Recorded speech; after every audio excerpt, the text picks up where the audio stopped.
Hello friends, welcome to Raj English classes. चलिए आज हम एडजेक्टिव का क्वेश्चन लेके आए हैं। कोई भी कंपटीशन का तैयारी करते हैं, कॉम्पिटेटिव एग्जाम का तैयारी करते हैं तो यह वीडियो आपके लिए काफ़ी फायदेमंद होगा, जरूर देखिएगा। चलिए हम शुरू करते हैं एडजेक्टिव का कुछ क्वेश्चन, जो कि बैंक पीओ का भी है, एसएससी का भी है, कलर का भी है, मिसलेनियस क्वेश्चन है। आप देख लीजिएगा इसको। देखिएगा, Mrityunjay is elder to his brother Dhananjay by 8 years. देखिए, इल्डर का प्रयोग आप एक ही माता पिता के संतानों में से बड़े वाले के लिए करते हैं। इल्डर का प्रयोग क्या है? एक ही माता पिता के संतानों में से बड़े वाले के लिए करते हैं। लेकिन जहां उम्र का उल्लेख होगा, क्या चीज का उल्लेख होगा? उम्र का। जैसे राम लक्ष्मण से बड़ा है तो Ram is elder to Lakshman बोल सकते हैं। लेकिन राम लक्ष्मण से 5 साल का बड़ा है तो Ram is elder to Lakshman by 5 years बोलेंगे, गलत हो जाएगा। सही होगा, Ram is older than Lakshman by 5 years. जहां पर उम्र का उल्लेख होगा तो इल्डर नहीं, क्या करेंगे? ओल्डर। यहां पर इल्डर की जगह ओल्डर होगा। अगला क्वेश्चन देखते हैं। The cricketer in him could not resist itself as soon as a bat came into sight. ध्यान दीजिए, इसके पहले द का प्रयोग होगा। क्या चीज का प्रयोग होगा? द का प्रयोग होगा। चलिए नेक्स्ट क्वेश्चन देखते हैं। Living in a dark room, living in a dark room is more preferable to being imprisoned in a sunny palace. ध्यान दीजिए, प्रिफरेबल कर रहा है। एक बात आपको ध्यान में रखना होगा कि प्रिफरेबल के साथ क्या लगता है? प्रिफरेबल के साथ प्रेफर हो। ध्यान दीजिए, प्रेफर के साथ टू का प्रयोग होगा। प्रिफरेबल होगा तो भी इसके साथ टू का ही प्रयोग होगा। प्रेफर के साथ टू लगता है, प्रिफरेबल के साथ टू लगता है। अगर इसके साथ डाल दिया तो गलत हो जाएगा। जैसे अगर हम लिखते हैं I prefer tea than coffee, तो ये गलत हो जाएगा। क्यों? प्रीफर के साथ क्या लगता है? टू लगता है। तो होगा I prefer tea to coffee. चलिए, एक बात तो जाने, और एक बात और जानिएगा, प्रेफर हो या प्रिफरेबल हो, इसके साथ कभी भी मोर का प्रयोग नहीं होगा। अगर मोर का प्रयोग होगा तो क्या हो जाएगा? गलत हो जाएगा। मोर प्रिफरेबल एक साथ नहीं होगा, मोर प्रेफर एक साथ नहीं होगा। कहिएगा सर ऐसा क्यों होता है? तो देखिए, प्रेफर खुद कॉम्परेटिव है, प्रिफरेबल खुद कॉम्परेटिव है, और एक साथ डबल कॉम्परेटिव का प्रयोग नहीं होगा। जैसे टॉलर होता है तो टॉलर तो खुद कॉम्परेटिव है, तो मोर टॉलर तो होगा नहीं। बात समझ में आ रहा है? जैसे हम लिखते हैं Ram is more taller than I, ये गलत हो जाएगा। क्यों? क्योंकि टॉलर अपने आप में क्या है? कॉम्परेटिव है। तो होगा Ram is taller than I. Okay, prefer खुद कॉम्परेटिव है, प्रिफरेबल खुद कॉम्परेटिव है, इसके साथ कभी भी मोर का प्रयोग नहीं होगा। अब इस क्वेश्चन में देखते हैं कि प्रिफरेबल है तो यहां मोर का प्रयोग नहीं होगा। ऑप्शन नंबर 2 में एरर है। चलिए नेक्स्ट क्वेश्चन देखते हैं। Red perfect series for it keeps, it singular है, भाव भी सिंगुलर आया है। You space with the last trends, trends देखिए ऑफ द एग्जामिनेशन। ट्रेंड्स मतलब चलन होता है, और ये ट्रेंड्स जो है ना, जैसे लेटेस्ट फैशन बोलते हैं, लास्ट फैशन नहीं बोलते। फैशन कभी लास्ट नहीं होता है, ट्रेंड्स भी कभी लास्ट नहीं होगा। इसलिए यहां पर लास्ट मतलब होता है अंतिम। लास्ट मतलब क्या होता है? अंतिम। लेटेस्ट मतलब होता है नवीनतम।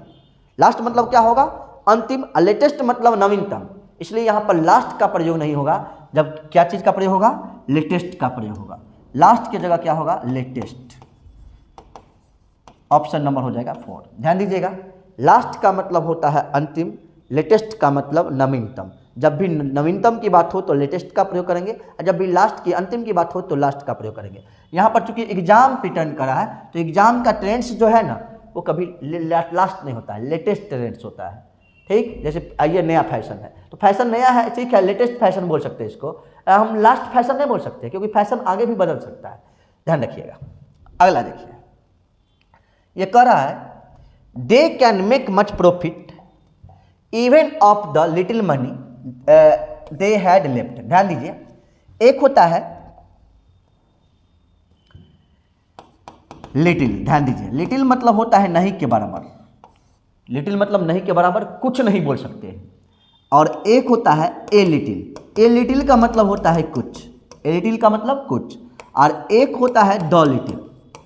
द लिटिल का अर्थ होता है जो कुछ थोड़ा है सब, या जो कुछ थोड़ा था सब।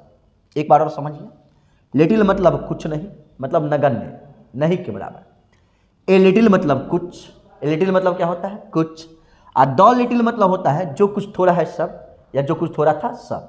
ये सब के बाद अनकाउंटेबल नाउन आएगा। क्या चीज आएगा, अनकाउंटेबल नाउन।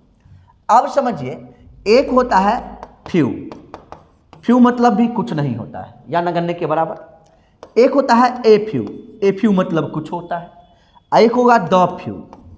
द फ्यू, इसका अर्थ होता है जो कुछ थोड़ा है सब, या जो कुछ थोड़ा था सब। एक बार और समझिएगा, फ्यू मतलब कुछ नहीं, ए फ्यू मतलब कुछ, द फ्यू मतलब जो कुछ थोड़ा है सब, या जो कुछ थोड़ा था सब। तो ये सब के बाद प्लुरल काउंटेबल नाउन आता है। ये भी चेक करना है कि लिटिल के बाद अनकाउंटेबल नाउन है कि काउंटेबल नाउन है। अगर प्लुरल काउंटेबल नाउन होगा तो फ्यू होगा, और अनकाउंटेबल नाउन होगा तो लिटिल होगा। अब ये सब को हिंदी ध्यान में रखिएगा कि सेंस क्या बैठता है, कि क्या लिटिल होना चाहिए, या ए लिटिल होना चाहिए, या द लिटिल होना चाहिए। क्योंकि लिटिल का मतलब होता है कुछ नहीं, नगण्य, नहीं के बराबर। और ए लिटिल अगर देंगे तो ए लिटिल का मतलब होगा कुछ, और द लिटिल अगर देते हैं तो इसका अर्थ होता है जो कुछ थोड़ा है सब, या जो कुछ थोड़ा था सब। तो अब आ जाइए क्वेश्चन पे, देखते हैं क्या कह रहा है।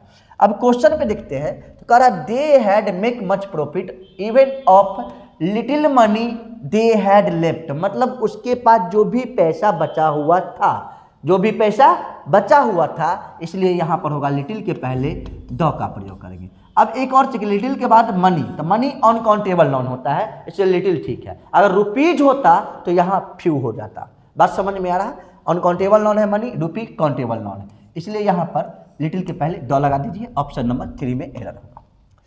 चलिए नेक्स्ट क्वेश्चन देखते हैं। देखिए ध्यान से देखिएगा, ध्यान से पढ़ते रहिएगा। अगर मजा आएगा, समझ में आता होगा तो वीडियो को लाइक कीजिएगा, शेयर कीजिएगा, ताकि आपका दोस्त भी यह वीडियो देख सके और ज़्यादा से ज़्यादा फायदा ले सके। देखिए, Sachin Tendulkar scored less runs in this series than in the previous one. ध्यान दीजिए, Sachin Tendulkar scored less than. देखिए, जब भी ये वर्ड आए तो आगे देख लीजिएगा देन है, लेस आएगा, कंपैरेटिव डिग्री के साथ देन लगता है। अब समझिए, लेस आएगा, एक बात समझिएगा,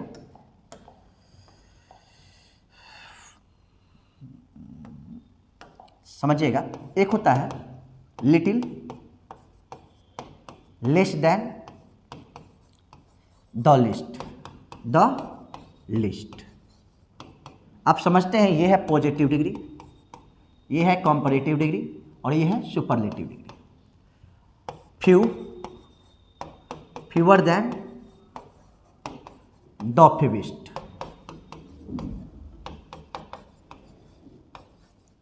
ध्यान दीजिए, little less than the list, few, fewer than the fewest.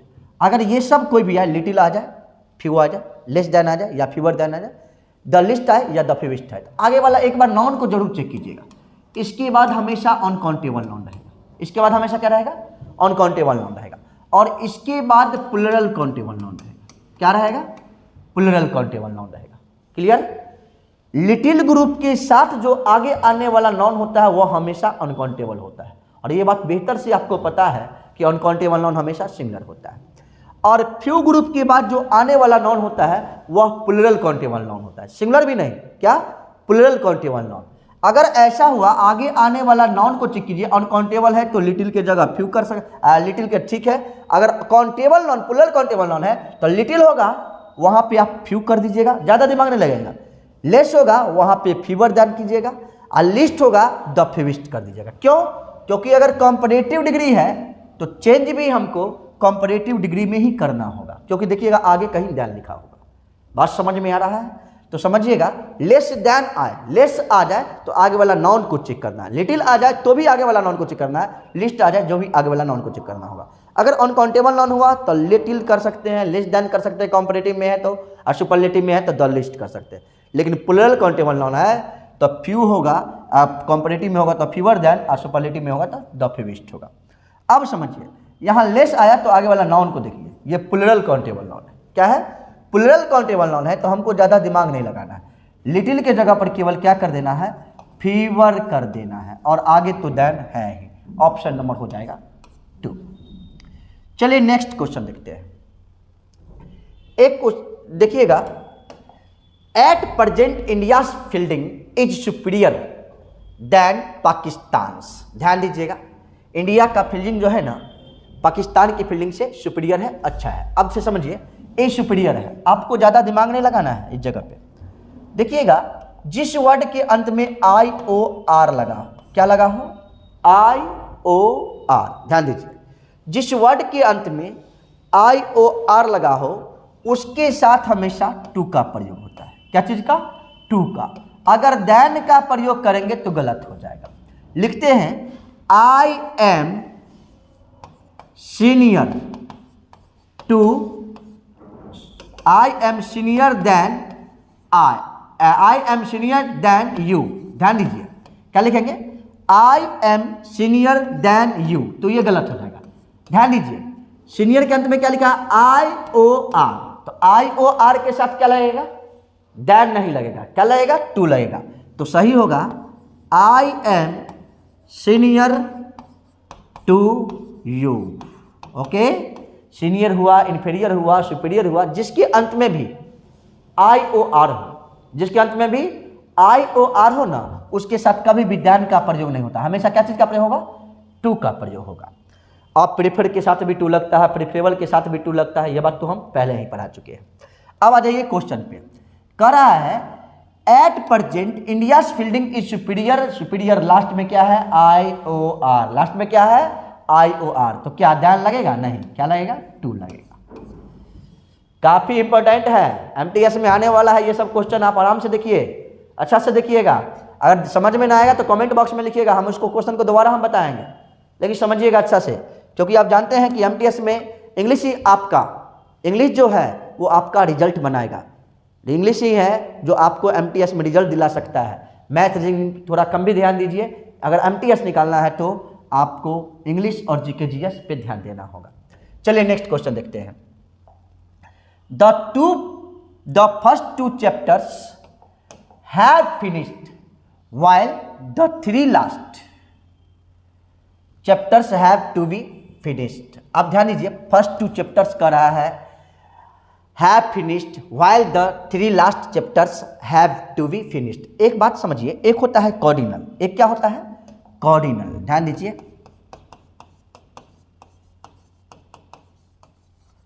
Adjective of number, एक होता है ऑर्डिनल, एडजेक्टिव ऑफ नंबर। क्या है, cardinal adjective of number, ordinal adjective of number. जैसे अगर हम बोलते हैं, इसको लिखते हैं 1 2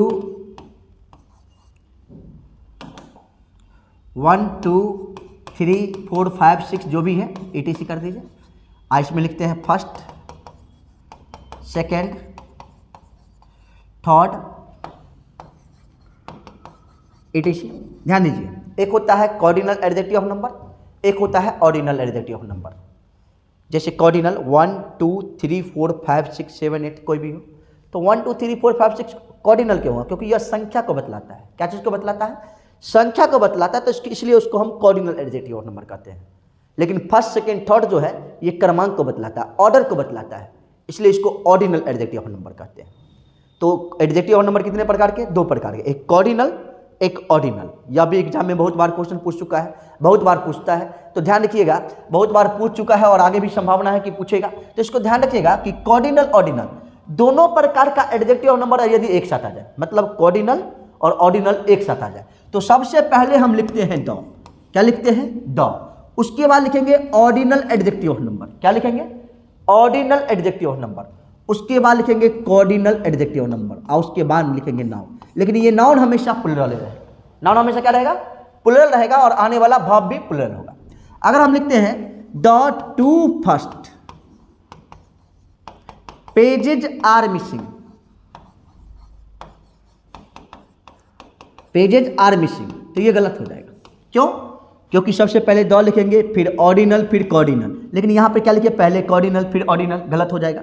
क्या सही होगा, the first 2 pages are missing, ये सही होगा। समझ में आया? यदि दोनों प्रकार का एडजेक्टिव ऑफ नंबर एक साथ आ जाए तो पहले हम द लिखते हैं, फिर ऑर्डिनल एडजेक्टिव ऑफ नंबर लिखते हैं, फिर कॉर्डिनल एडजेक्टिव ऑफ नंबर लिखते हैं। ऐसी अवस्था में आने वाला नाउन तथा वर्ब दोनों प्लुरल रहता है। तो देखिएगा, अगर हम लिखते हैं the 2 first pages are missing, गलत होगा, सही होगा the first 2 pages are missing. अब आ जाइए क्वेश्चन पे। यहां पर फर्स्ट 2 है, आने वाला नाउन भी प्लुरल, वर्ब भी प्लुरल, कोई दिक्कत नहीं है। वाइल द 3 लास्ट, ये क्या है, कॉर्डिनल, ये क्या है, ऑर्डिनल। तो पहले क्या होना चाहिए, ऑर्डिनल, फिर होना चाहिए कॉर्डिनल। तो यहां पर होगा लास्ट 3, क्या होगा, लास्ट 3 चैप्टर, ऑप्शन नंबर होगा 3। चलिए नेक्स्ट क्वेश्चन देखते हैं।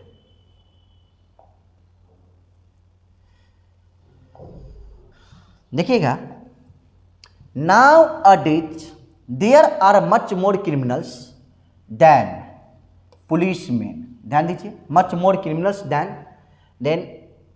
Then policeman. अच्छा ये बताइए, मच आया, एक बात ध्यान रखिएगा, मच अगर आए ना, क्या है, मच, तो आगे वाला नाउन को चेक कीजिएगा। नाउन क्या होना चाहिए, अनकाउंटेबल नाउन होना चाहिए। मच के बाद जो नाउन आएगा ना, वो नाउन हमेशा अनकाउंटेबल होगा।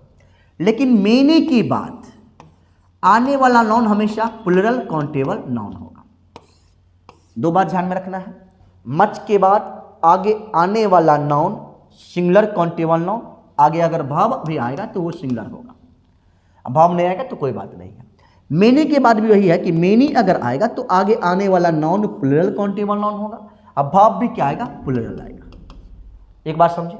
लेकिन अगर ए मेनी आ जाए, ए मेनी आ जाए तो भी कोई फर्क नहीं पड़ता है, आने वाला नाउन भी प्लुरल, भाव भी प्लुरल।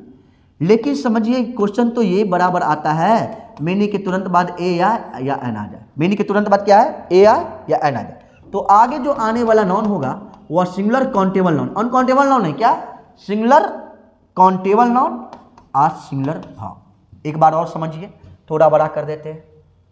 देखिए, मच आएगा तो मच के बाद आने वाला नाउन अनकाउंटेबल होगा। अगर मच आए तो आगे वाला नाउन को चेक करना है कि नाउन अनकाउंटेबल है कि काउंटेबल है। अगर काउंटेबल है, प्लुरल काउंटेबल है, तो ये गलत हो जाएगा, काउंटेबल तो आएगा ही नहीं, ठीक। अनकाउंटेबल है तो सही है।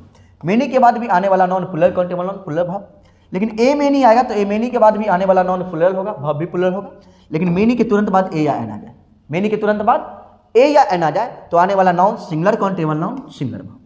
अब क्वेश्चन कह रहा है कि मच कर रहा है, क्या है, मच, तो आगे वाला नाउन चेक कीजिए, क्रिमिनल्स, जो कि प्लुरल काउंटेबल नाउन है। तो क्या करेंगे यहाँ पे, काउंटेबल बना देंगे, जी नहीं, ऐसा नहीं है। प्लुरल काउंटेबल नाउन है तो सिंगुलर कैसे बनाएंगे, और सिंगुलर भी बनाएंगे तो दिक्कत है, गलत हो जाएगा। हमको यहाँ पे सही करना होगा, मच के जगह क्या करना होगा, मेनी करना होगा। क्या करना होगा, मेनी करना होगा, मच के जगह मेनी। ध्यान दीजिएगा, ऑप्शन नंबर हो जाएगा 3। चलिए नेक्स्ट क्वेश्चन देखते हैं हम। ध्यान से पढ़िएगा, मजे से पढ़िएगा, दिक्कत होगा बोलिएगा, ठीक। कोई भी क्वेश्चन अगर समझ में ना आए तो जरूर देखिएगा। Where I come from the most teachers, देखिए कह रहा है, where I come from the most teachers have to teach at 2 schools in order to earn enough. EAR छुटा हुआ है, अर्न इनफ होगा। एक बात ध्यान दीजिएगा कि वेयर आई कम फ्रॉम कर रहा है, द मोस्ट टीचर्स कर रहा है। टीचर्स यहाँ पर प्लुरल काउंटेबल नाउन, इसका मतलब है कि मोस्ट का प्रयोग अधिकतर बात के लिए होता है। किसके लिए, अधिकांश टीचर्स की बात हो रही है, यहाँ सुपरलेटिव डिग्री की बात हो ही नहीं रही है, इसलिए यहाँ पे द का प्रयोग नहीं होगा, ऑप्शन नंबर हो जाएगा 2। तो आज आप देखे हैं 1 से लेकर 10 तक क्वेश्चन। अगर इस क्वेश्चन में कोई भी समस्या हो, कोई भी प्रॉब्लम हो, आज कमेंट बॉक्स में लिखेंगे, हम इसको दोबारा बताएंगे, बेहतर से बताएंगे। तब तक के लिए धन्यवाद।